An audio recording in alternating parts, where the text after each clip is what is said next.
শ্রীমতী রোশনারা খান বিশিষ্ট লেখিকা এই প্রোগ্রামের সূচনা করছেন। সবাই একটু উঠে দাঁড়ান, আমাদের প্রোগ্রাম শুরু হয়ে গেছে। সবাই যে যার জায়গায় উঠে দাঁড়ান।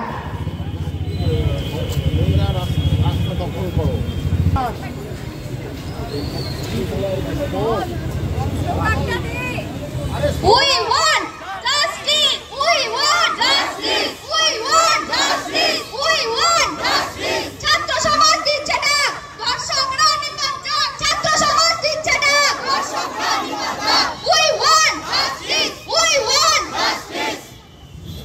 Fight for মা বোনেরা দিচ্ছে না, মা বোনেরা দিচ্ছে না। fight for Arjikar. Fight for Arjikar. Fight for Arjikar. Fight for Arjikar. We want justice. Fight for Arjikar. Fight for Arjikar. Fight for Arjikar. ছাত্র সমাজ দিচ্ছে না, ছাত্র সমাজ দিচ্ছে না, দর্শকেরা নির্বাচন। মা বোনেরা দিচ্ছে না, দর্শকরা নির্বাচন। মা বোনেরা দিচ্ছে না, দর্শকরা নির্বাচন। We want justice. We want justice. We want justice. Fight for Arjikar. Fight for Arjikar. Fight for Arjikar. ছাত্রছাত্রীদের পক্ষ থেকে আজকে 14ই আগস্ট রাত্রি 9টা থেকে 12টা আপ টু 12টা আপনারা সবাই জানেন আরজিকরে তিলোত্তমাকে যে নৃশংসভাবে ধর্ষণ করে খুন করা হয়েছে, তারই প্রতিবাদে আজকের এই বিক্ষোভ কর্মসূচি।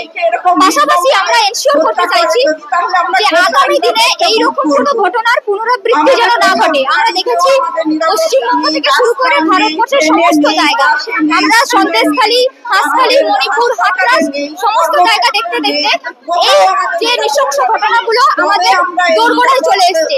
আরজিকর মেডিকেল হসপিটাল, যেখানে একজন ছাত্রী ডিউটি চলাকালীন তাকে ধর্ষিত হয়ে খুন হতে হয়, এর প্রতিবাদেই আমাদের আজকের কর্মসূচি। 9টা থেকে 12টা পর্যন্ত এই টাইমটা, 12টা আপ টু 12টা পর্যন্ত আমরা যে টাইমটা সিলেক্ট করেছি এর পিছনে একটা যথাযথ তাৎপর্য রয়েছে।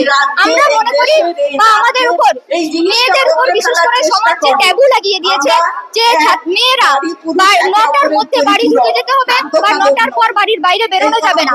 তারা 9টার পর যখন বাইরে বেরোবে তখন মনে করা হবে তার সঙ্গে যে নৃশংস ঘটনাগুলি ঘটে সেটা তারই ফল। এই প্রচলিত টাবু ভেঙে ফেলার বিরুদ্ধেই আমাদের, টাবুর বিরুদ্ধেই আমাদের আজকে বিক্ষোভ কর্মসূচি।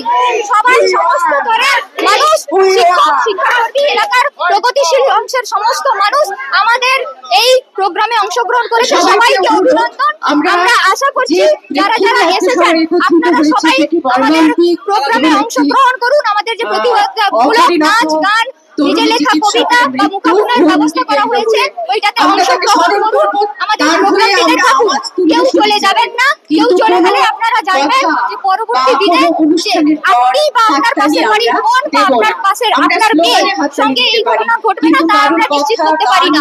আমাদের ডাক রাত্রি থাকুক মেয়েদের দখলে। আমরা আজ একসাথে হই, একসাথে মিলে প্রতিবাদ জানাই।